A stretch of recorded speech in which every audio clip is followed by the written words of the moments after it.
Great. Had a little trouble getting it started up there. Uh, anyway, today I'd like to talk to everyone about sort of a New Year's Eve kind of thing where what would you like to see in 2006 that would really be, uh, horologically speaking, that would really be great. So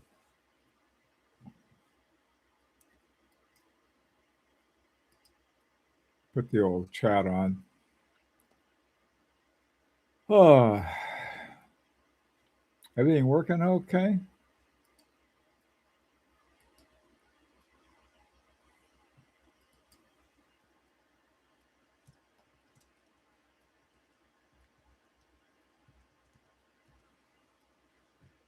Good.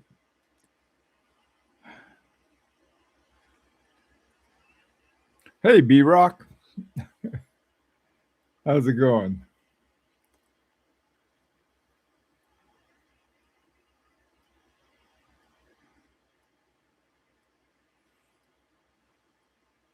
Hi, Isa.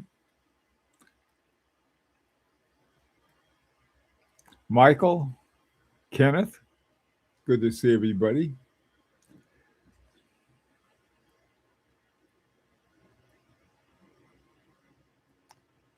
Another Kevin, the Dr. Kevin, how's it going? How's it going? Spectre Control.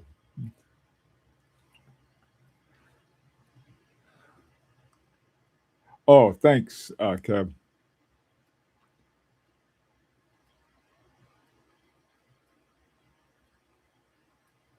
Memo Origin. Yeah, I did. Um, I think I did. I was looking at a whole bunch of stuff after we had our meeting this morning, and I don't know. I don't know where everything's going. Hi, Abdul. Good to see you. Um,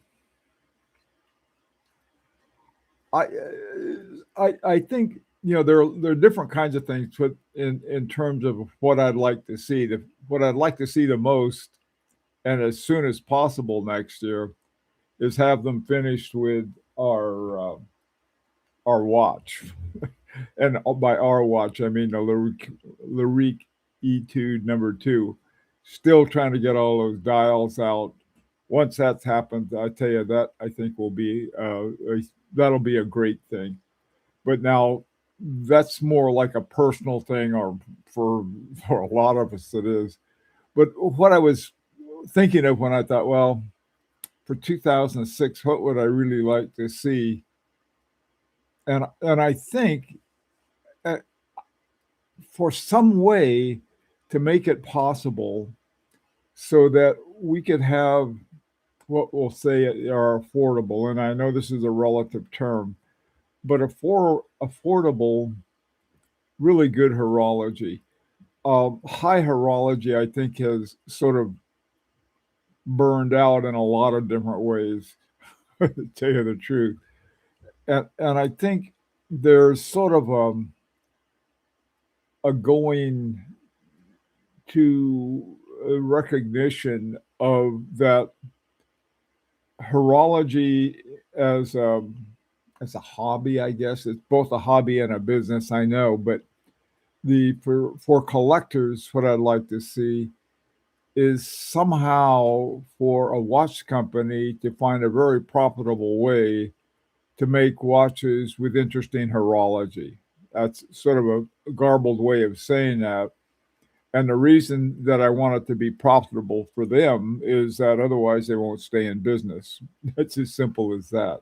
So I'd like to see somebody work out something like that in the same way that Harboring 2 has worked out a very unique little niche for itself. They're busy all the time. And I think they have a very low overhead with certain other things that most other watch companies have to deal with. So that's what I'd like to see, sort of for sort of a more general thing. So let's hear what you guys would like to see. Um,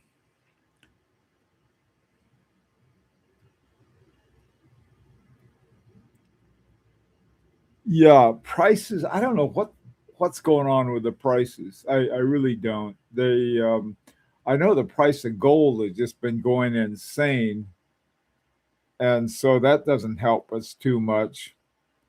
Of course, the tariffs, at least for those of us in the United States, now we will be experiencing what guys in Europe have been experiencing. So the question is, I think I agree with you. By the way, I think B Rock is that how can prices come down and yet keep watch companies healthy, okay, in a dynamic way. So I mean, a lot of times when companies want to see the profit go up, the first thing they do is start firing people, and I hope that doesn't happen. I really hope it doesn't happen. Maybe some of the things, and again, talking about Swiss watches, maybe this will be sort of a more will take sort of what we'll see be enterprising in terms of like, well, we've decided we're going to make this aspect of the watch, and we've been in touch with enough uh, other watch companies that yeah, they'll be very happy for us to take care of that thing because that means that they don't have to let somebody go who's been doing it. They never had to hire them in the first place. I guess I don't know. Something. I suppose I'm very sensitive about the whole thing of keeping everybody at work because um, one of the big problems we had, and one of the reasons the prices went up, was right after the pandemic. There just weren't the people. There weren't people available.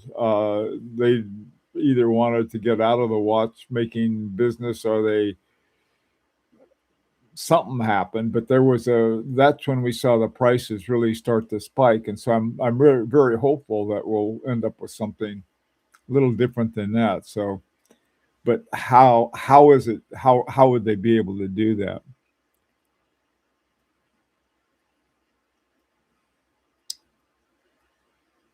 There's a long jump hour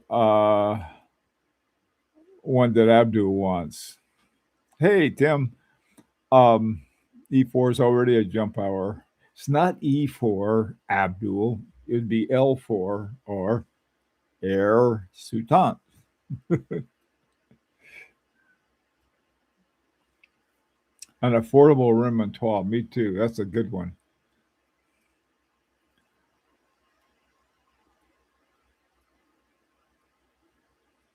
Oh boy. Hi Damon. Washington. Good to see you. Make a watch in the USA.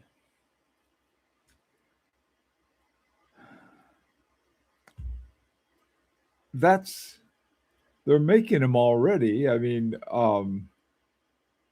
RGM, or is it? I think it's Murphy, Roland Murphy. He's making watches. Some of the guys, I think there's somebody on the West Coast who's making some. Um, okay, I like Swiss watches. I would like a really good American watch. Something with what I'd like to see them do is take one of the old Hamiltons and sort of reinvent it with certain things. Oh, what I'd like to see is Waltham, sort of a re, Waltham come back as they were in sort of a 2026 version of 1879, where they had a really good system for making high quality watches. That would I'd like to see.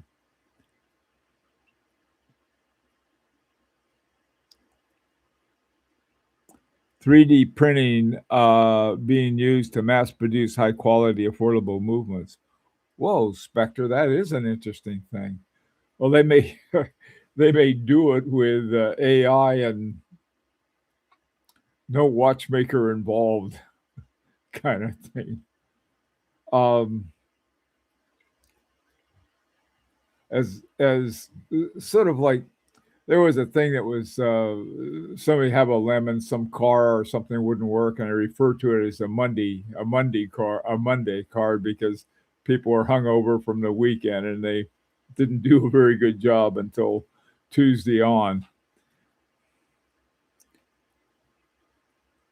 I've been looking for a 2026 perpetual calendar. I'll get one and add it to my collection. I'm looking at a Sport One Glasshoot Original Sport Evolution Perpetual Calendar.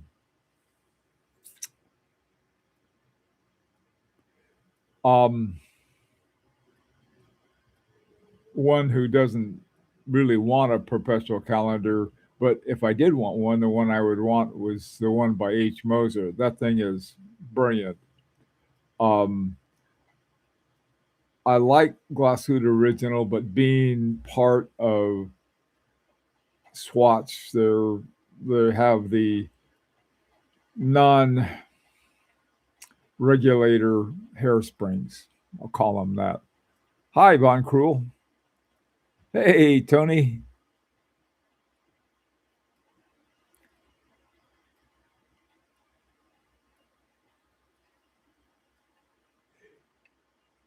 Abdul, affordable independent watches. Here's what this, I would love to see that too, by the way. I'd really like to see it. I I don't know any independents who have those that are not sort of, like what Erard X Vianney Halder. Okay. You go find a Vianney Halder, and if you can get a hold of one, is you're talking 50, 60, $70,000. But if you have an Erod and Vianney Halder, you get a little Vianney Halder design, but then you get a Solita movement or something like that, paying far more for the status of having something that was touched by Vianney Halter than having something that is true high horology. So the question is how do they do it with their horology? A close guy now, come to think of it, would be Andreas Streller. Andreas, and when I say coming close to it, he has a 20,000 Swiss franc watch. That because the next step it goes from 20 on up to 80 and then over 100,000 for his watches. Very much worth it. Maybe there's some kind of way that they could do it and have it. Oh, have a subscription. Maybe that would do it, Abdul. I don't know. I'm still looking for the answer too.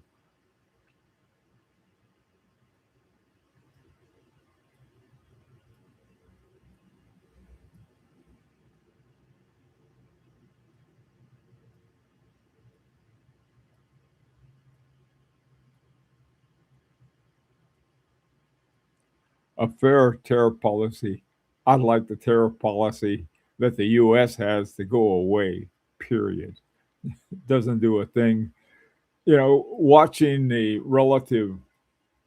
conversion rate going down from 91 cents, and today we're at, let me check, 79. I mean, that's not good economics. It's bonehead economics. It, Never mind. I don't want to wish anything bad to happen to anybody.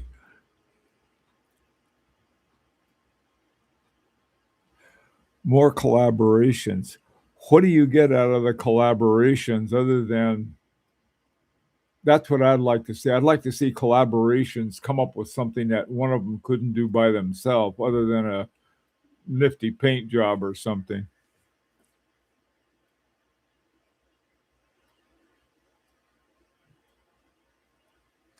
Isa, what main website is this?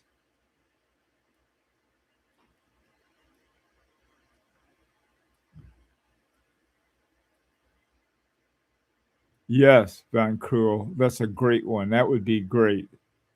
I've been practicing my Chinese on how to say hello, guys at Peacock. We like your tourbillon. how about a remontoire, egalite, or how about a fusil and chain or something, or even a natural escapement. You know, there are a lot of different things.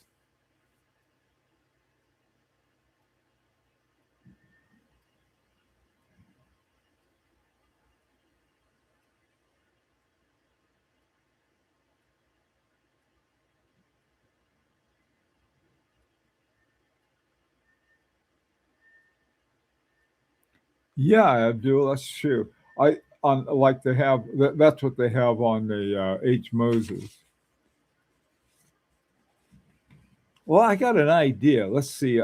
All of us want prices to come down in watches. How how could we do that? Larique has one solution. What are some other solutions that they might have? Maybe more guys can get together with something like Larique, and so we're not out there by all by ourselves. I think there are some other cooperatives. They don't seem to work the same way we do. They they go directly to a watchmaker, and I mean to a company like. In fact, I think H. Moser did do a special one for one of the cooperatives. Uh, we don't. Larique is a little different than that, and that was, we go right to the movement maker. That would be neat.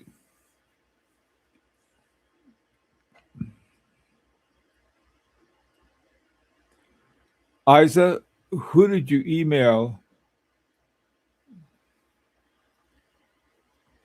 Hang on a second. Isa, when did you send him an email?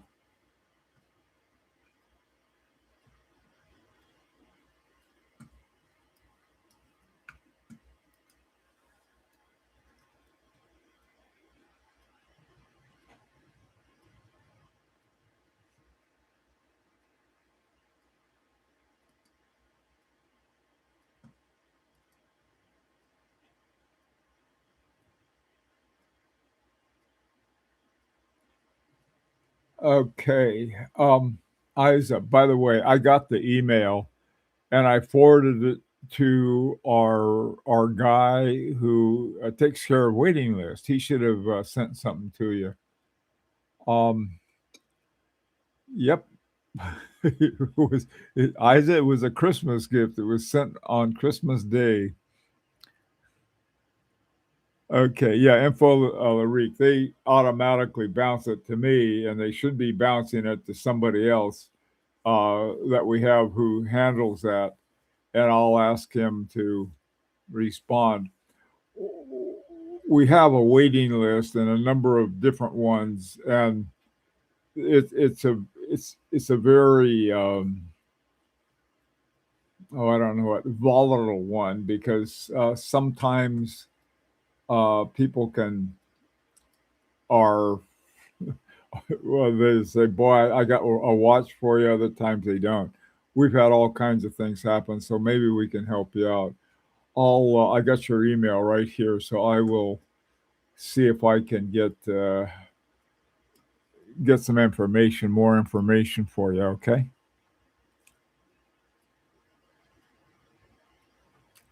What's on your wrist today? I have had two watches. This is my Parmigiani Ovale uh, pantograph, and now it's got two hands that are exactly the same size. Got an Air King. I love Air Kings. Today, I want to wear one of my integer copages. Is that a is that IWC that you got that you're talking about, or something else? I'm expecting to see some consolidation or takeovers in the big brand space this year. That's a really interesting one. Or what is that from Spectre Control? That taking over. Um, the takeovers have been more something other than takeovers, I think. We were talking earlier this morning that Chanel has 25% of FP Journe. They own a piece of MB&F. They own a piece of Romain Gauthier. They own outright Bell and Ross. I don't know what they're going to do with Bell and Ross. What I was hoping is that they would um, start using some of the new movements that they're making in their high horology. They have a high horology watchmaking factory. I was hoping it would have something there would happen, but it other than all of these neat movements for women's watches, they haven't done anything more with men's watches. That I would like to see from Chanel. Um, yeah, that's sort of a it's here's sort of the problem, I guess. There's the whole process, the skill of handmade watches by top watchmakers like um, Romain Gauthier, F.P. Journe, and the rest of them who are doing it. But a lot of them are to a point where I think they've lost interest.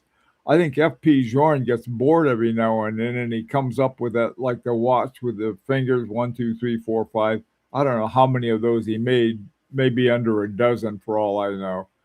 Uh, and then the rest of his watches, they simply go through and do minor upgrades on different things. And the same thing happens with Rolex and Patek Philippe and everybody else, I think. The big problem is that whenever you change anything, the, there's a whole line of stuff that has to change. This is where maybe AI could be helpful. There is to put out a design that would say, well, you can use all of these things, use the same case, except it'll have a remontoire Galatea with it. That would be sort of an interesting thing to happen. I mean, we, we were talking earlier about the sort of the role of AI, the role of computers, and the role of all of these things, and sort of how can that role be used to make what is essentially antiquated mechanics that are the most attractive aspect of Watt's collection, at least their movements.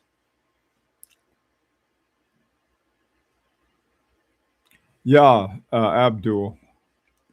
Now we got to decide whether that's a good thing or a bad thing. We're aware of some companies that have certain parts that they've acquired and they're not the same as they were before.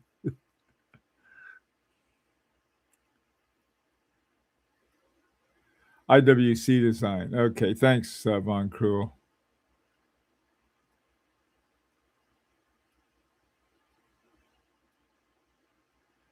I think a lot of it is buying connection to technology and skill rather than for manufacturing. Yeah, you're right. Yeah, that's a good point. I got my wrist, my Traino, the Year of the Dragon. Traino. I'm not familiar with Traino. What is that, Isa?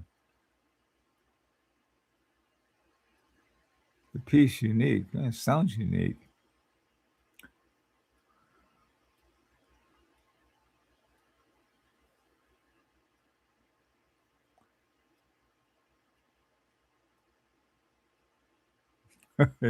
Yeah.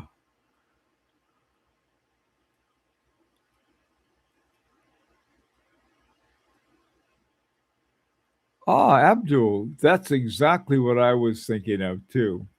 Having something like that. Hi, Samap. Samap, is that it? I don't want to. I all I can do is read. I can't mess up the pronunciation. Some team is working on a spatial reasoning for AI. I'm sure there are. A new independent watchmaker. It's something, Isa. New independent watchmakers are a little easier to come by in one respect because all you need is some guy who comes out of step and goes to work for, let's say, Audemars Piguet or somebody, and then decides he wants to go out on his own. I don't know of any of the current independents who haven't worked for some big watchmaker. Um, F.P. Jorn spent a lot of time doing restoration at his uncle's shop, and I don't. Well, he may be one example who didn't work for a bigger one. I know that Wooten Lannon worked a little for Urban Jurgensen, and now he owns it, and also for Parmigiani. But some of these young guys, like Peterman Badat, I don't know if they work for a bigger watch company or not. But that's the source of them. Of the source of all of these independents is usually some big company that they worked for at one time or another, and they just decided they wanted to get out on their own. That's what I'm hoping for. More guys that come along and sort of AHCI type, very idealistic, with no financial sense. There are a lot of those. And the question is maybe what would be really great to have would be somebody to set up a company for people who wanted to be independent watchmakers, but didn't want to hassle with the marketing, the sales, and everything else. And they would make sort of have a place for them to come and work and do all of their own things, totally independent, and take over other things that they don't know how to do that you're doing anyways, like marketing or like sales or like warehousing or one thing or the other, and consolidation that way. But in order to be independent, it can be very rough, very, very rough.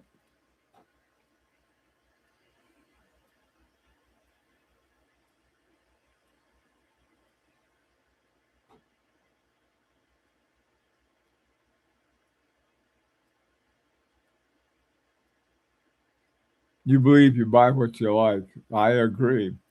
What goes into what you like, though? That's one thing I'm always wondering about. Is this something that I somehow picked up by nefarious but very well done advertising, or is that something that I really do want to have? It's not always difficult, but sometimes I wonder.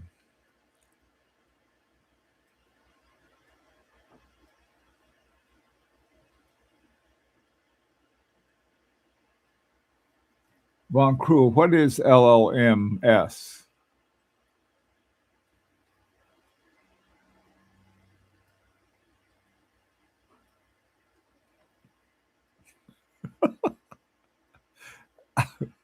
Oh, well, how about West Virginia? That could be a new country, I think.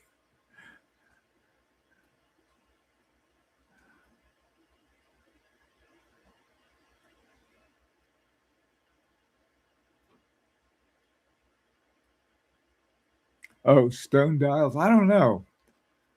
Meteorite dials are a lot of them are almost like having a skeletonized, almost impossible to read kind of dial. Others are just the La Pise Lazuli is one of the nice ones. I don't know. That would be I think all of this depends on two things. One is to what extent that's important to anybody. That's like the thing with movement. Someone could have a great movement and a really dead, dull dial. I think a good example of that is the True Seconds watch. I don't know if any of you have seen that, but it's got like a boring classroom dial on it, the looks of it, even though the insides is just a treasure trove of really interesting horology. That's a hard one.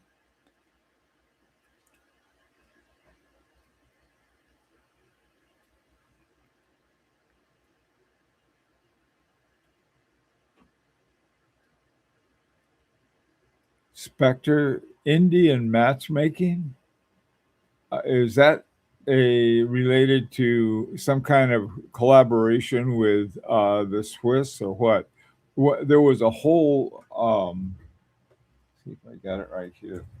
There was a whole Europa Star in the most recent Europa Star, all about the role of India, and it's really one I think to keep an eye on though for some interesting stuff coming out of it.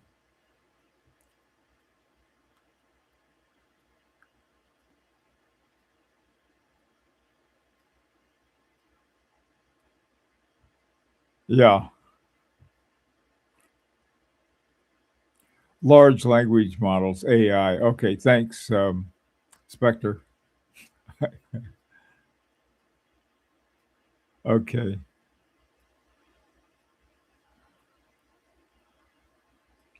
watch me. Okay, that I was. Oh, what the hell was I would. That's a great one to slip up. I think there's matchmakers. There's a professional role in Indian society as a matchmaker.